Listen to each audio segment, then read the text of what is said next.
All right, welcome Friday episode of The Stretch. We have T-Bob and Katic joining us. College football, huge slate, and the best way to enjoy a huge slate of college football is to post up somewhere with a bucket of ice-cold Miller Lite.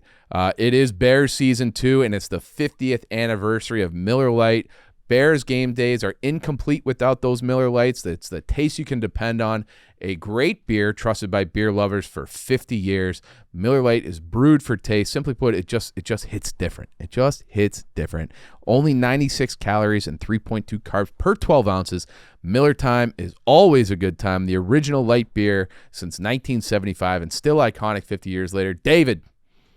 I got a freebie weekend, Chief. I'm just saying it right now. Freebie weekend. Guess what I'm going to be doing? Are you going to be sitting up somewhere drinking I'm Miller going Lites? to be sitting. I'm going to be staring, and I am going to be drinking Miller Lite. I love that for you. I Nice, can't wait. relaxing weekend. I cannot wait. Miller Lite is the official beer partner of our Chicago Bears. Go to MillerLite.com/stretch to find those delivery options near you. But this is Chicago. Any place you walk into that sells beer is going to have Miller Lite. It is Chicago's beer. So celebrate responsibly. Miller Brewer Company, Milwaukee, Wisconsin, 96 calories and 3.2 carbs per 12 ounces. It's Miller time. Let's go, baby. Big weekend of football. And now, The Stretch. All right, welcome to the Friday episode of The Stretch. If you notice, we got a couple of big boys with us. Offensive linemen. College football slate is huge this weekend. So we got Mike Katic. We got our guy T-Bob. And Eddie's on his way to Vegas, so we got him on Zoom. We have like a nice little offensive line here. Yeah, we do. White Sox Dave can be the pulling guard. Yep, love that. Dave does have the feel of like a just badass high school pulling guard psycho. Dave would stick his head in. No, that's what I'm saying. Yeah. Just fucking biting knees, just like fucking sending it. Tell him your favorite part of football, Dave. I don't know. Oh, you always used to say that you would like to do like kickoff return and just find somebody so find somebody not looking and so this is my high school football team once said I quit after my sophomore year, but which was stupid. Focus on baseball. But my favorite thing was we won state my senior year, and we beat everybody by 60, and I was the fullback, and both of our running backs were awesome. One played at Purdue, started for 3 years. Ooh. The other one was like the D3 4-year rushing leader. Yeah. So he was also a very good high school And you were the player. fullback. I was the fullback, and when they would get the ball, they'd be gone on like a 60-yard run. I'd just go find the fat lineman, I would just light him up. Light him up. And it was a clean play at the time. Yeah. Wouldn't get flagged for it, but it was completely dirty. No, it was. We were the dirtiest football team in the state at the same time as being the best team in the state. It's crazy that you say that, Dave, because that shows our age. Because when I started playing football at 9, that was one of the first lessons that my dad taught me. Was when a play is way ahead of you, just turn around and look for somebody to fuck up. Even when I was playing like Pop Warner, I was still cracking. Yeah. Yeah. I actually got kicked out of my last football game because we gave up a touchdown to go down by like 9 with like 11 seconds left. So they had to kick to us, and the ball was on the other side of the field, and I had been like battling with this kid for literal years and across multiple sports. Oh man, what was his name? First name? It was an Italian name. Ooh, it's kind of why I still hate Italians. Yeah. And he like did what Dave does, absolutely blindsided me. And I like all in one motion, I like hit the ground and then popped up, and he was right there, and I just slugged him right underneath the face mask, and I got kicked out. That's so worth it. Yeah, it felt great. That was one of my favorite things too. You go back to Dave fitting in on the line. Remember, Dave, during COVID when Lou Malnati's was sending pizzas to Portnoy, and he was like, "Guys, I appreciate you sending me pizzas, but like I got to take care of my boys up front." And for some reason, he always put Dave in with us. Yeah, like it was the fat boy line. Yeah, it was like at the time it was Joey Molinaro. We did like a whole offensive line, which would look totally different now with you two here. But it was like me, Willie Colon. Hell yeah! Big Ev. Yeah, Big Ev. There was like 2 other people too.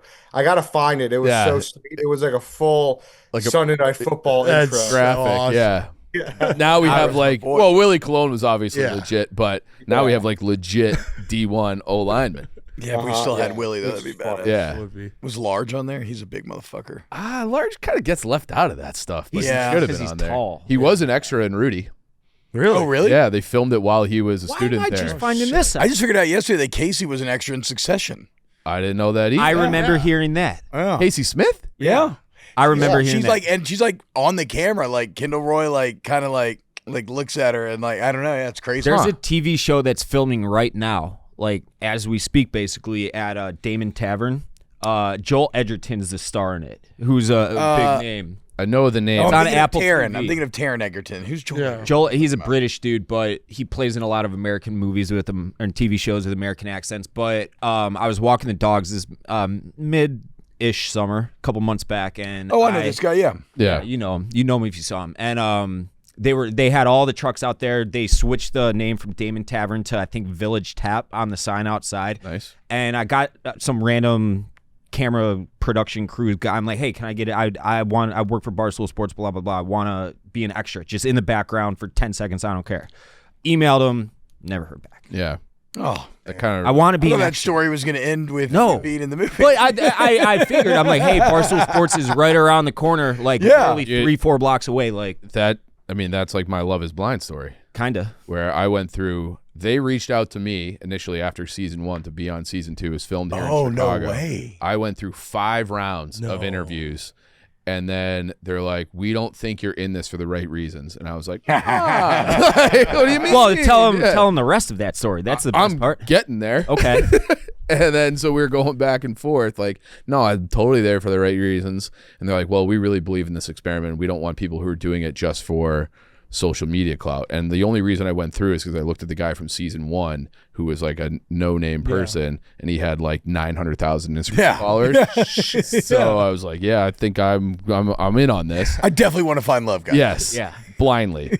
And then my plan was to just have the summer of my life, just deep dish pizza, get fat as fuck, and have them like, like, is it really about my personality? And then I kind of just have been living that way anyways.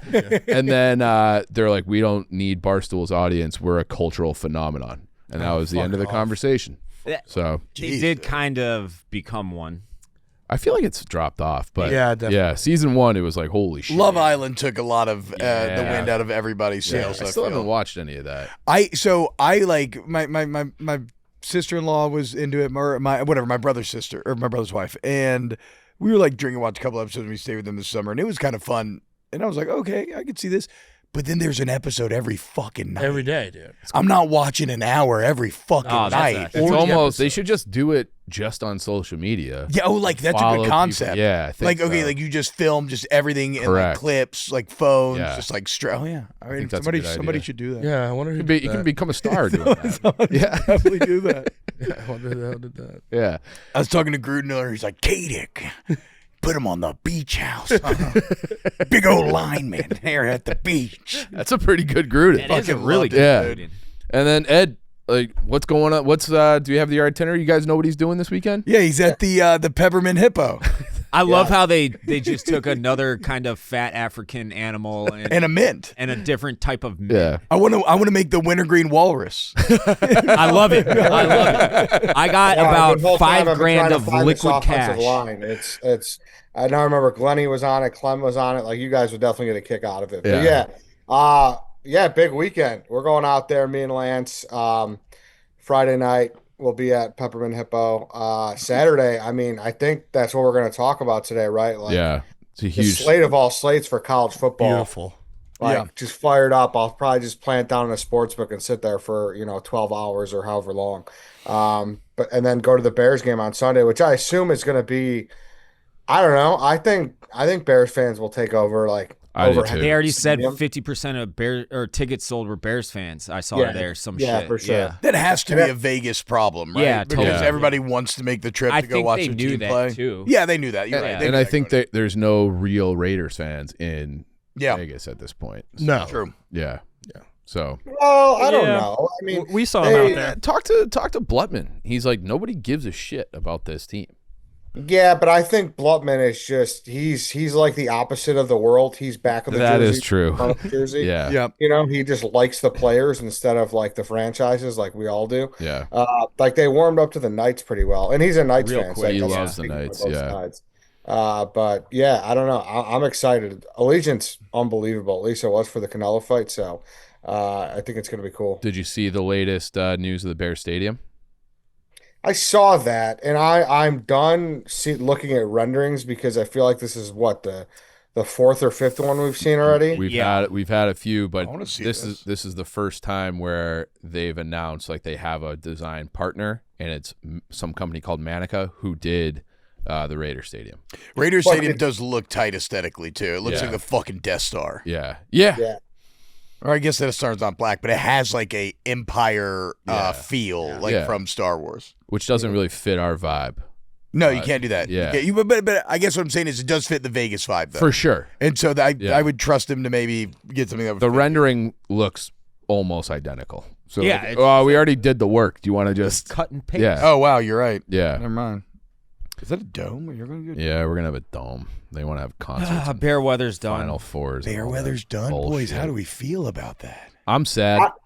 I was always at the front lines. I was like, I don't care. I want an open roof stadium, and then it's shockingly a more polarizing take than you'd think, and you just get beat over the head by people who are just done with it and they want a dome. So I don't know why they've beaten me over the head now. I guess I can get that.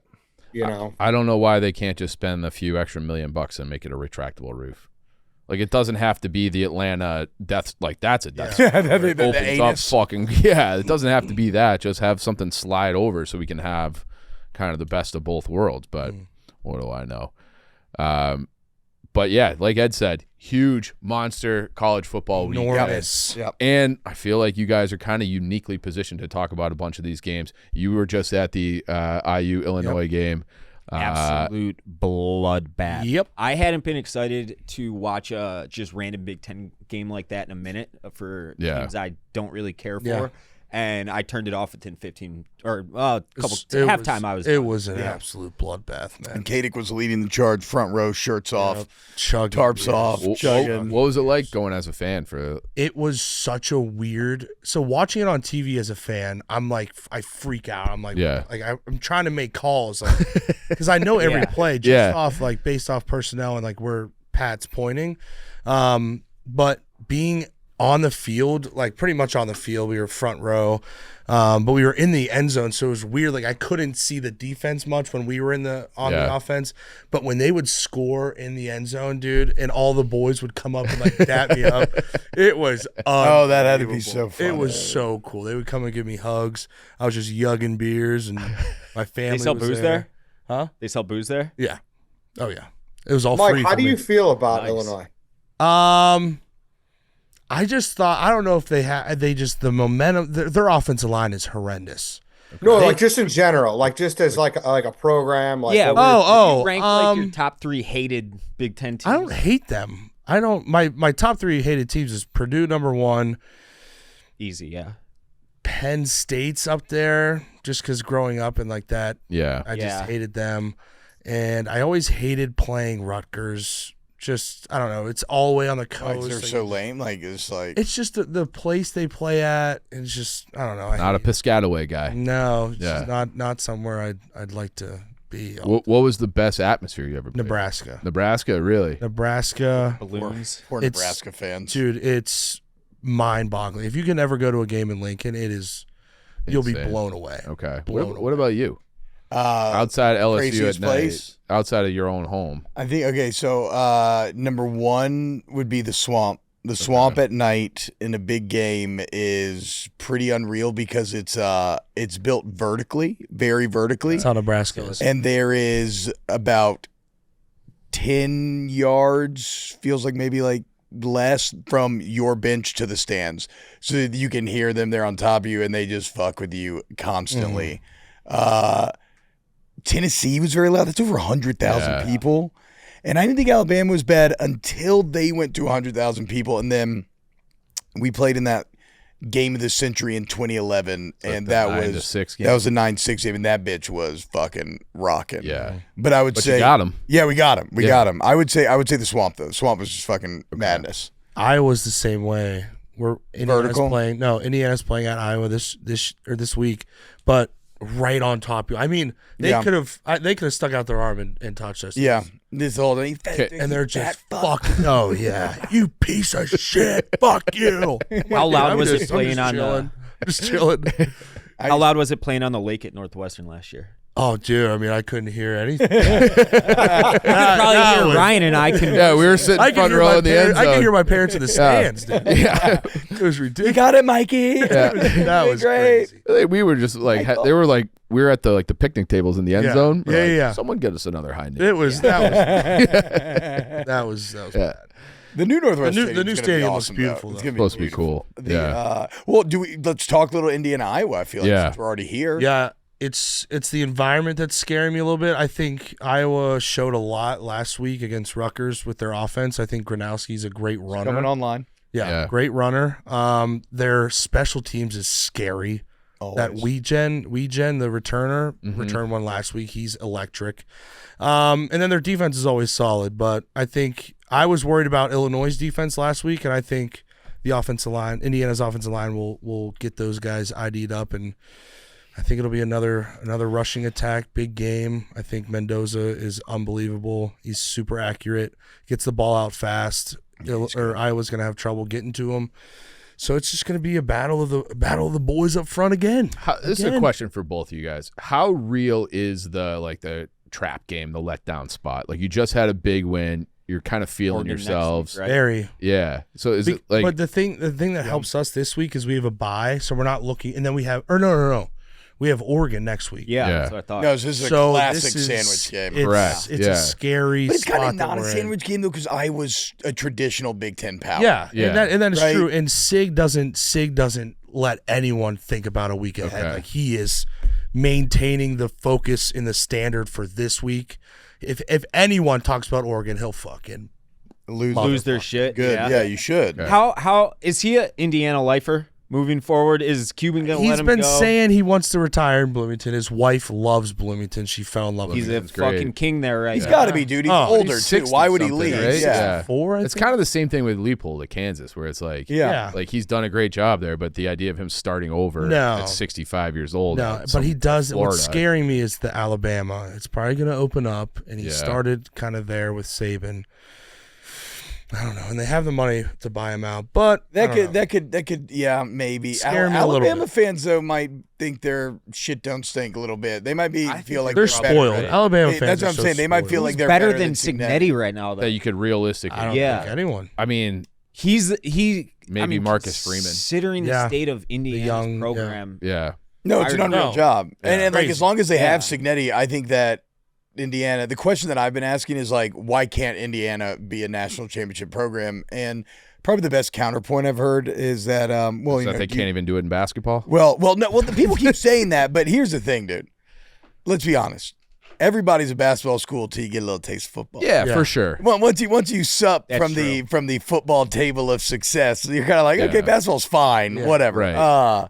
But like, no, the best one I heard was like, well, are they going to win recruits from like Michigan and Ohio State? And that's a fair point. Yeah. But they have anywhere from the first to third largest alumni base in the entire country. So they have money, both in terms of size of and like having a lot of good donors. And it's all about belief. Do you believe in the coach? Are they winning? And so do you feel like you're getting returns on your investments? Yeah. And so in an NIL era, like, I think if you don't want to say national championship good, I think Indiana is right on the edge of tier 1 in the Big Ten. It almost feels you got the big like 3, it could become a big 4. Mm-hmm. It almost feels like they're the new Wisconsin. Like they're the Wisconsin. Yeah, good point. Yeah. I think I would have considered Illinois the new Wisconsin until last weekend. Easy to say that because BLM, but like they for a minute looked like they were going to be. But Indiana's done it. Like they went to the playoff already. Yeah. I'm not down in Illinois either. I know there's an awful game. Not at Got all. away from him. I think Illinois is probably going to be a 15 through. I think it'll be a top 25 team. If they I can, think so. if they can figure out if you just watch the game, their offensive line couldn't block anything. No, yeah, like that's we true. were putting in we had backups in on the D line and they were making them look silly, and it's like you can't put all this money and investment into a 5 returning offensive linemen and put that product on the field. Like you have to really look at yourself, watch the film, and be honest with yourself because if they play like that, they will lose 3 to 4 more games. And it's hard, Mike, because like that's why I asked you like what your general thoughts of Illinois are, because just growing up here, it's a fan base that is dying to care and really get into the trenches. That's how Indiana is as well, and it's finally happening.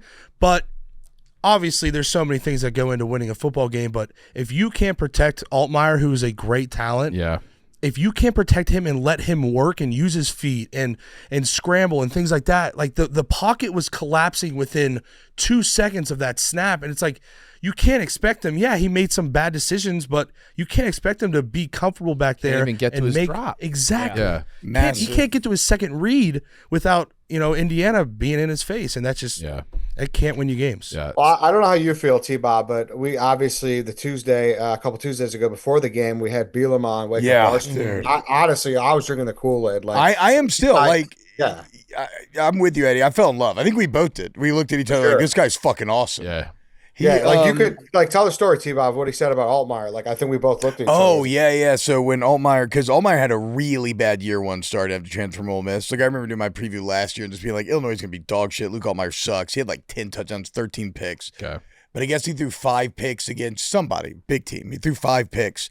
And Bielema set an alarm for 9 o'clock that night on his phone to remind himself to call Luke. And he did. And he said, look, when you woke up this morning, you were my starting quarterback. When you wake up tomorrow morning, you're my starting quarterback. And I have never heard of a coach going that out of their way to make a guy feel like that belief in him, and that, especially a quarterback, that is so empowering. Like, my college experience was the complete opposite, where we had these two guys, Jordan Jefferson and Jarrett Lee, and Miles was the kind of coach where if one of them fucked up, he was getting immediately yanked for the other guy. Well, so it led to everybody playing so scared, timid. And You're shells. playing not to lose. Yes. I remember that battle. It was like who's playing. Yeah, I know. I can't believe Jordan Jefferson didn't play in the NFL for like 12 years. Hey, Justin Jefferson, his little brother's pretty fucking good. Yeah. But that was like always the thing with LSU until they got Burrow. Is like they have everything except for we were the quarterback graveyard. Yeah. And now we had 2 Heisman winners. Yeah. Look at us. Yeah. All right, let's take a quick break. I want to talk to you guys about Viore. Again, I'm wearing them again. I got the stretchy ones on right now, the joggers. Viore is incredibly versatile and comfortable, perfect for whatever your day brings. It's perfect for this time of year, a little crisp in the air. Designed to look great beyond the gym, so whether you're running errands, heading to the office, or meeting up with friends. The core short is the short that started it all for Viore. It's soft, lightweight, 4-way stretch material, moves with you, no restriction. They have that nice breathable boxer brief liner built in, so it's great for comfort and support. I love Viore. I wear it constantly, 2-3 times a week. I'll be wearing it all weekend. I got multiple pairs of the joggers. I got multiple pairs of the shorts. I bought a bathing suit there. Everything that you need for leisure and looking good and working out, Viore's got it all. So make sure you check it out. So you can go to viore.com/stretch. That's VUORI.com/stretch, and you'll be getting 20% off your first purchase. So make sure you check that out. And if you want to go see the place in person, they got that location near me on Southport. It's a great spot. I'm there constantly. That's why my wardrobe is stocked with Viore. So get in there again, that website and promo code VUORI.com/stretch for that 20% off. So it's the absolute best. Highly, highly recommend. Now back to the stretch. Wait, Illinois though, and I'm cheering for Bill. Still like a massive game for them against USC this week. Yeah. Huge. So what do you think there? Because that also feels like if you lose that game at home to SC, then the wheels come off. Then they're not as good as I thought they were. Yeah. I agree. Then the fans start turning. And that is, I've been in that spot. 2021. And Eddie, we talked about it here on 2021 year. I mean, the amount of shit you get. I mean, I remember the Rutgers game, we played them at home. It was maybe a third full, the stadium, and people are booing and booing and booing. And then you start losing faith in yourself and your boys. You're like, oh God, this is horrible. But we were watching film earlier on USC. They run a pretty similar offense to Indiana, I would say. But it's they're putting up like 50-something games. Yeah, it's about Illinois, how they're gonna protect Luke. USC has a great offensive line and a great, offensive scheme, but it's just about if they can protect Altmaier, man. Yeah, and Lincoln Riley's been someone who we've all been very down on, and he's been on a consistent downward trajectory, but Jade Maava, his quarterback right now, is the highest rated in the entire country. He's really well. He's lighting it it might be another. Like Lincoln may have refound it. This is a big game for exposing both who's teams. who. This is one of those things where, like, I, as a Notre Dame fan, I don't know what to root for because you need another like kind of marquee win. If you're gonna, let's say they run the table and go 2-2, it's not guaranteed that they're a playoff team unless they get, I think some of these teams. I think 10-2 is gonna get you. You think so? I do. I could be wrong. But it's like you kind of need SC to also be like 10-2 at the end of the year. Yeah. To make that seem. Oh, that'd be great. Yeah. And although I'm not convinced that they can beat Arkansas on Saturday. So, but then it's like, oh wait, like I don't want SC to be that good. I want them to be like, I want like a paper tiger. Yeah, we need them to be good enough for us to beat them, for them to beat other people. Yeah. Wait, Katic, I forgot to tell you this about the Iowa game, because I'm like the Iowa game. Indiana fascinates me because this is a game where in the present, Indiana is clearly the better team. But in all of the past, it's always been Iowa. So they're like battling a mountain of history. But how about this for Iowa? I didn't realize this till Blutman said it on Roughness. According to PFF, number 1 highest rated left tackle, left guard, center, right guard, number 2 right tackle. All Iowa? All Iowa. Ooh. Doesn't surprise me. That's we went to Iowa. Me and Blutman went to Iowa. You should see the numbers that these guys put up in the weight room. No way, dude. Dude, that's that's why they're all getting that heart condition. I mean, 700-pound squats, 500-pound benches, 450-pound hang clean, power clean. I was like actually blown away. And these guys all translate that onto the field. That Logan Jones is center. He'll be the first one of the first centers. So what do you think? Can Indiana's, because Indiana's got a good front seven. Can y'all handle it? I thought Illinois had a good front seven last week. Yeah. Or a good offensive line last week, and we exposed them. That's true. I think our defensive coordinator does such a great job throwing so much shit at the offense. And Gronowski even said it in his presser I was watching yesterday. We disguise so well, and we throw so many different coverages and blitzes. And, like, playing our defense in spring ball last year, like, I can attest to that. Like, it's crazy how much different shit they can throw. And so is that hard to pick So when up. you go through that in spring and summer camp and going against your own defense, is it just be like, oh, like this is easy when you play like someone else? Yes and no. Like, yes, because we play them every day and we kind of like pick up on their tendencies and like what the defensive tackle looks like when he's slanting. Like you pick up on all those little things. So you can almost kind of cheat. Exactly. Yeah, but then when you play a different team, you have to start that process all over again. Start, okay, is he lighter in his hand? Is he going to go left? How is his feet, pictured in there? So it's hard, but you kind of pick up on different stuff. Do you miss football? Yeah, a little bit. Yeah. Watching the game, I miss game day. Same. Yeah. I don't miss practice. Yeah. No, but it's funny that you say that, though, Chief, because definitely in my experience, games were a lot of times easier than practice because we had like you guys were Glenn Dorsey and Ricky Jean Francois, just like NFL monsters everywhere. What game should we talk about next? Oh. I mean, what about your game? LSU Ole Yeah. Miss. Yeah. Oh, shit. Yeah. 2:30 in the afternoon in Oxford. It does break my heart that that's not. Is like Mintzy going to that? He hasn't mentioned if he's going. Oh, he is going. Yes. Oh, He shit. is. I He haven't wasn't heard. planning on going for months, but you have to understand to Ben, LSU Ole Miss is like a real core pillar of his life. Yes. Like this game is. He's been to something like 21 of the last 23 or something. That's crazy. He loves it. It's the Mintzy Bowl. It is the Mintzy it Bowl. is, and that pisses him off, but it's very funny because he can't lose. But no, they've won the last 2 times in Oxford.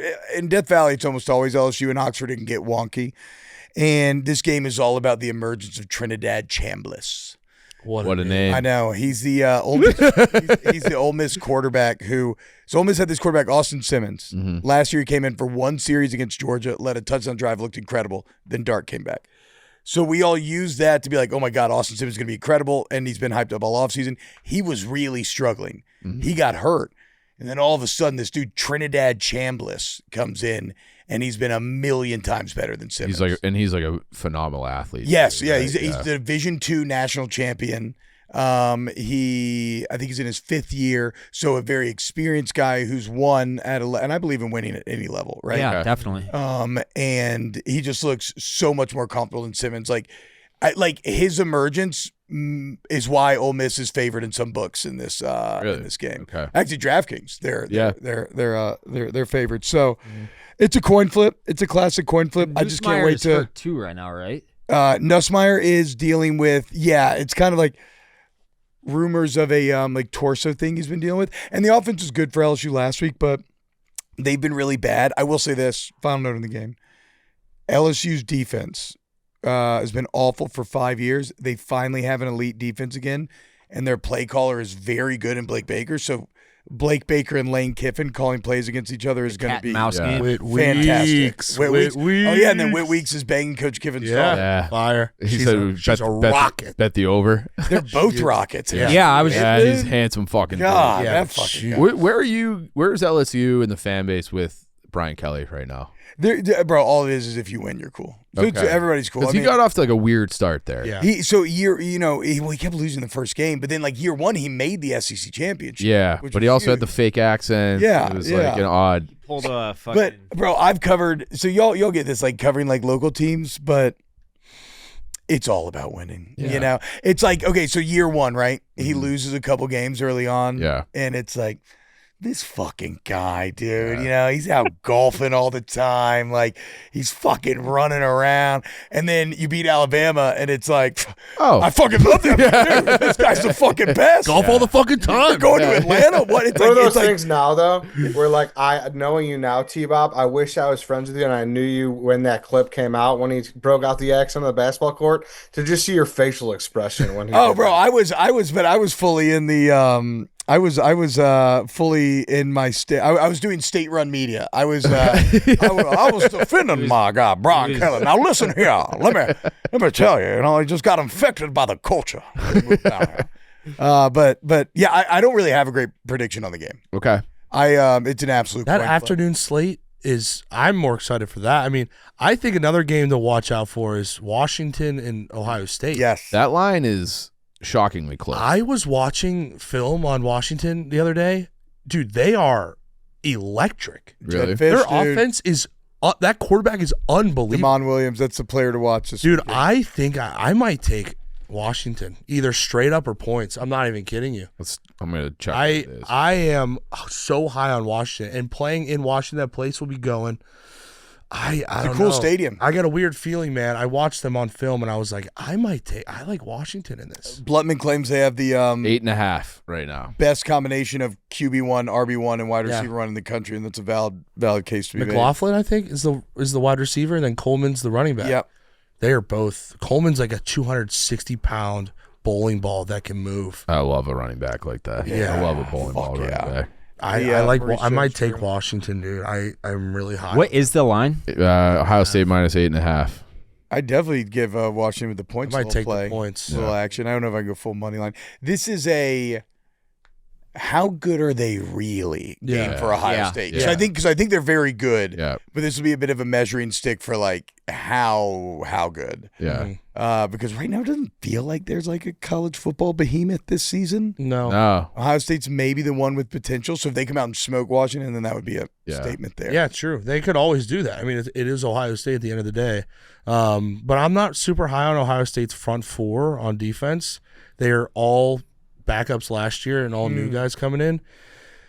So I don't know. I watched them against Texas. Texas was having their way with them early. And they're coming off a bye week, so that, helps Ohio State, obviously. Yeah, it's big. So I don't know. Big travel game, though, too. Yeah, big travel game. Yeah. It's a cool stadium. I made my first ever start in Washington. Never been. Really? Really lucky. Just random that we happened to play them out there to start the season. What was that travel like? Jeez. We got there actually, so school hadn't started yet, I don't think. Nice. So we got there like 2 days or 3 days nice. early and like acclimated and everything. But it was cool. It was fucking on the water. It was at night. Yeah. Beautiful. Like 60 degrees, Yeah. sailgating. It was dope. Yeah, that's like one of those odd like bucket list ones for me. I would love to go sailgating. LSU at nights at my number one. Hell yeah.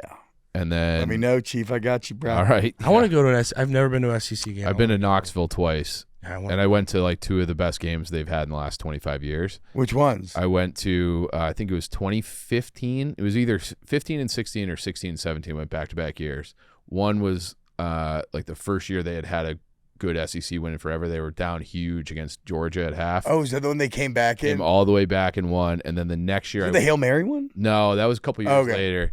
And then the next year I went was when they snapped their losing streak against Florida. Same thing. They were down 21-3 at halftime and came all the way back.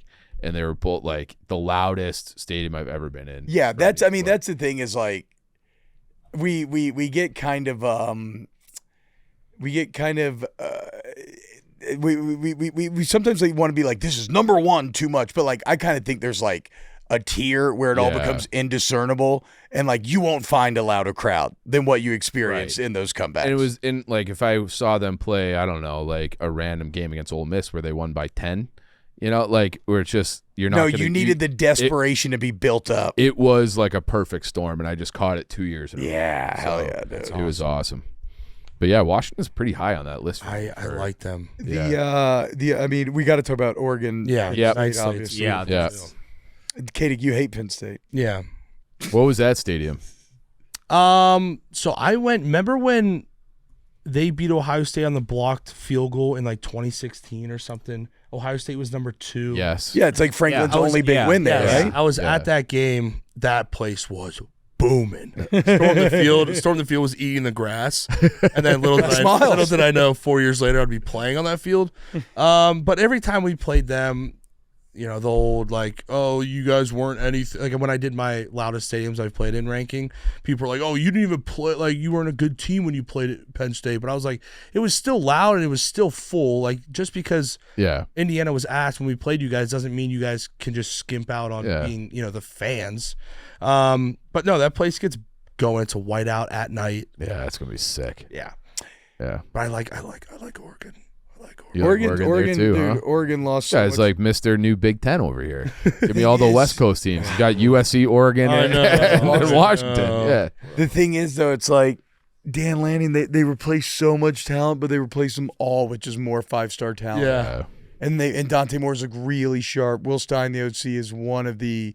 He'll be getting a head job soon. Mm-hmm. When you look at what he did with Nix and then Gabriel, even though this one's more fascinating to me because those guys were already so proven when they showed up. Yeah. He's developed more into what he is. He's looked great. This is a game where functionally it kind of doesn't matter that much. I think both teams make the playoffs anyway. Yeah. But narratively, it's everything in the world. James Franklin has to fucking He does. win this game. He has to. Because Oregon has every excuse to lose. They're traveling across the country. It's that night. It's a whiteout. It's Dante Moore's first big road start. Yeah. Like, if Penn State loses this, it's a fucking disaster. Oh, spiral. He can't win big games. I know he's 4-20 in top 10 games. Yeah. Oh. That's a crazy record, actually. Yeah. 4-20. 4-20.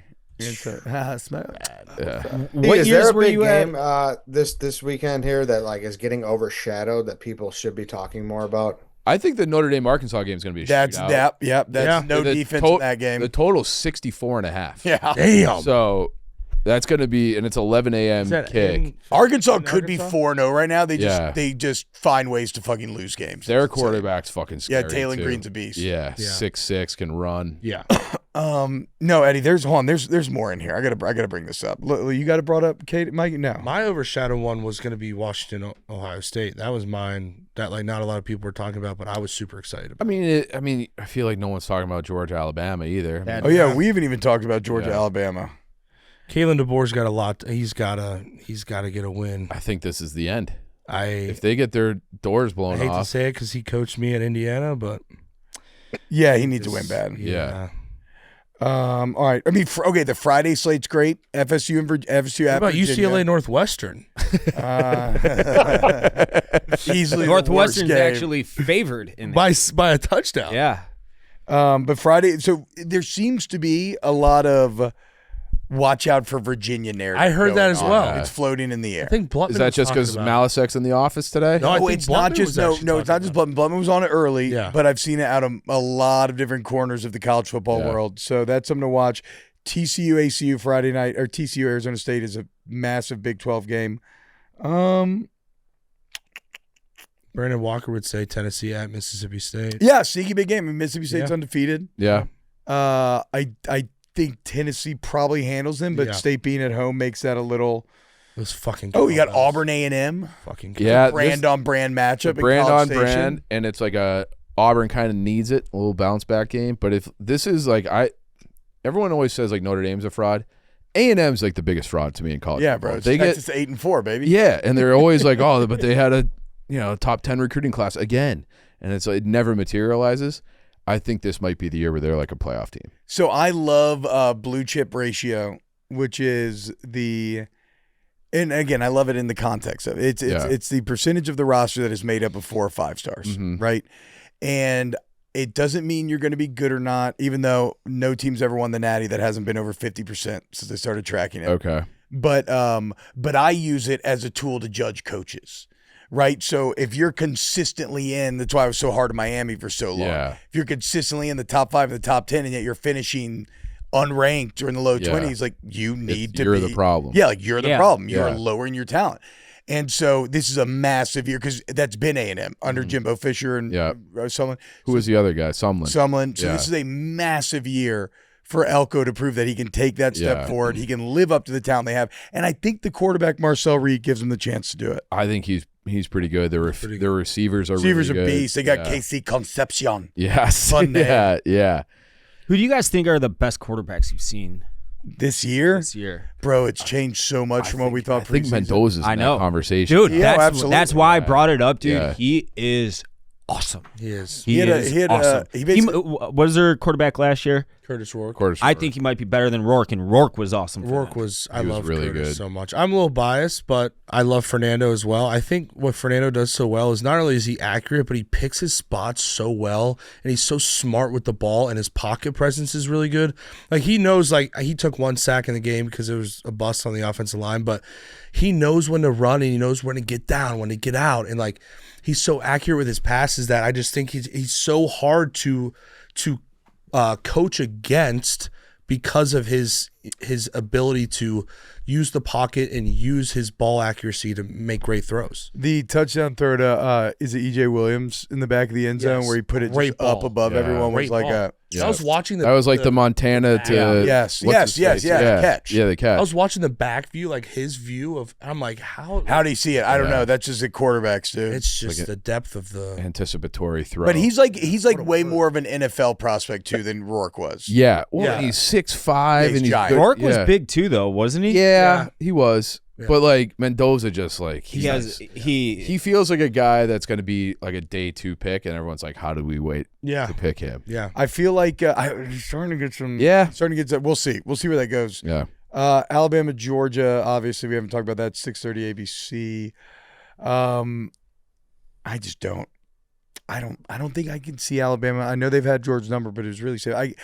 I don't think I can see Alabama going into Athens and winning that game. Georgia's won 33 in a row at home. But Georgia has, like you said earlier, there hasn't been like a juggernaut. Like I don't think, like when I watch Georgia, I don't think they're like a juggernaut either. No, I agree, like, but as opposed to a couple like these past couple years, Georgia, you're like, oh my god. Well, Georgia when Georgia won the 2 natties and they had like Jalen Carter and Jordan Davis, the defense was on another level, Nakobe and all that.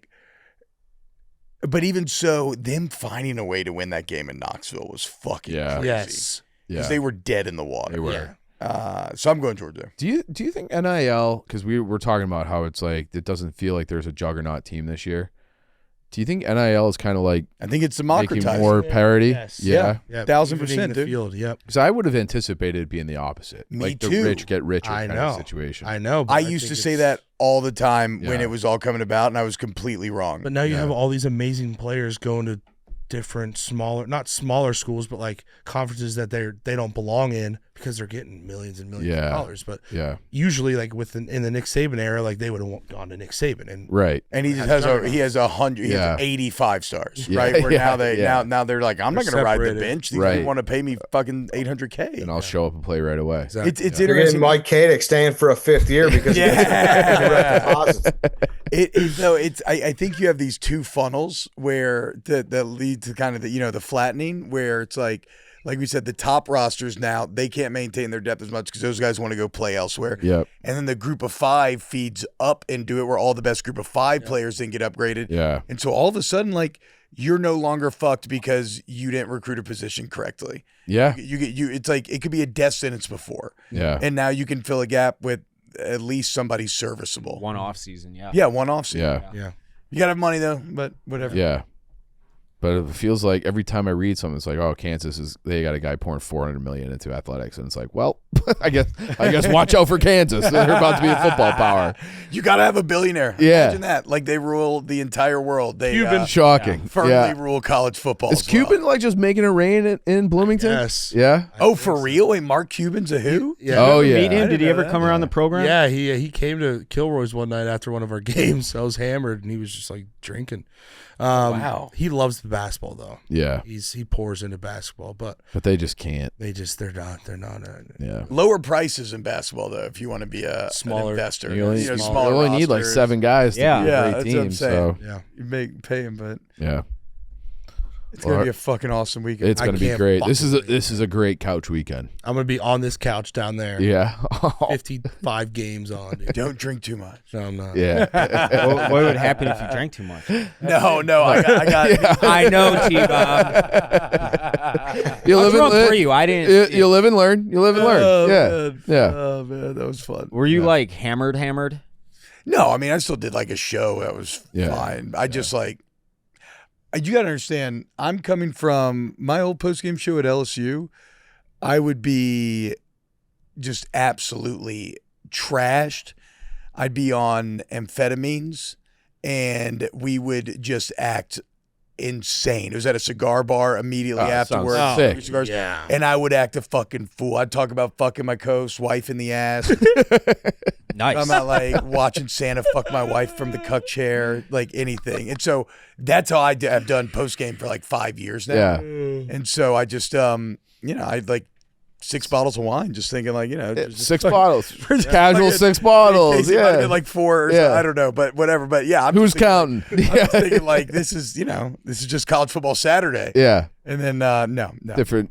And people think Barstool is like the opposite. Yeah, exactly. Yeah. That's what I'm thinking too. Yeah. I'm like, oh, this is going to be cool. Yeah. This is completely loud. Yeah. You saw that email from Dan. I was like, oh shit. I wasn't was there. so worried that I got shit faced and didn't even realize it. I'm like, wait a minute, did I get fucked up Yeah. and like go on the stream and not even remember it? Yeah, that was that was my first company wide email I got sent. That was good. Yeah. That was a scary Sunday. All right. You Any, gotta- any last final thoughts? We lost Ed. He's going to he's on his way to Vegas right now. So Final thoughts. I would like a round table, including Lance, of what you think Ed's walk-up music should be for the strip joint this weekend. I've had a song stuck in my head for His walk up music. Yeah. Like, Yes. they're going to introduce him. No. Let me look, He's let me going to look. be the one introducing the hookers. but he Yeah, he needs his own. Strippers. They're not dancers. They're Yeah. dancers. They're artists. That was mean of me. That was ugly. Wait, so are you saying like what music he should play when they're walking? Yes, Okay, yes. okay. I'm gonna go "Bad Company" by Five Finger Death Punch. I don't You know guys what know that that is. song? I don't know. It's I don't know. I could just see it. Bad company, I can't deny. Isn't that Like just by Bad pyrotechnics. Company? No, it's by Five Finger Death Punch. See, I kind of want one for Ed. Like they have to introduce Ed. He should have his own song too. And he's such like a Ed should have been born in like 1938. Like he wants to just sit around with his boys and just like smoke cigars and listen to doo-wop music. Like literally, he has his own doo-wop playlist that he tweets out like once a year. So And he's aggressively just sexist and all that. yeah, that too. I almost want to just do like "Oh What a Night" by the Dells, and it's just great like song. yeah, Oh man, what would I do? Mine might have been a little too aggressive, but I'll still. leave it. I've had Cyclone. That's Chris Brown, right? No, Is that Chris I Brown? guess. Your baby bash, she moves her body like a cyclone. yeah, It's yeah. Baby Oh. bash. Why did I think it was One hit wonder. I've had Hey, that song Lance, stuck in my head. Good fucking pull. Is it right? Yeah, It Baby is Bash. right. Yeah, 2007. That song. Come on, I knew Come that. on, Came Let's out go. when I was in Featuring high T school. Pain. Yeah, T-Pain was in it. I mean, I don't know. This is probably chalky now, but I was ahead of the curve on her. I fucking was obsessed with the entire Rise and Fall of a Midwest Princess album, Chapel Roan. I'll just go Pink Pony Club. That's a, Like I think it still every plays. now and then you hear a song and it just immediately like lights you on fire. it The gets first- stuck in your chest. The first time Yeah. I heard Pink Pony Club, I was like, "Oh, I like this." Yeah, Now it's a bit overplayed because I've listened to it 1,000 times, but fuck, I really loved it at first. it is. It's not one of those songs that I ever play for myself in the car. But when I'm out and it comes on, I'm like, fuck yeah, let's go. I listen So to it in fair. the car constantly. yeah. Yeah. I don't blame the answer you. to this one, though, is relatively easy. You got to remember, this is a strip club. They're walking in. People are having bottles. People are throwing money. True. This is a hip-hop scenario. He's walking out, yeah, I love them strippers 2 Chainz. Come on. We know he's got to do it. Great call. I hope he does. Lance. Lance, you'll be there, so you got to. I'll be Make there. it Yeah, happen. we'll have Gotta let the a boys no know. copyright music recap, but it will be funny. And yeah, tune in. Hell yeah. Not a bad. That's kind of a fun gig for sure. All right. Well, that's the show for the stretch for today. Enjoy college football. Thanks to you boys for hopping on. Appreciate it. That was fun. Pleasure, dude. Always fun. Shout out Chicago.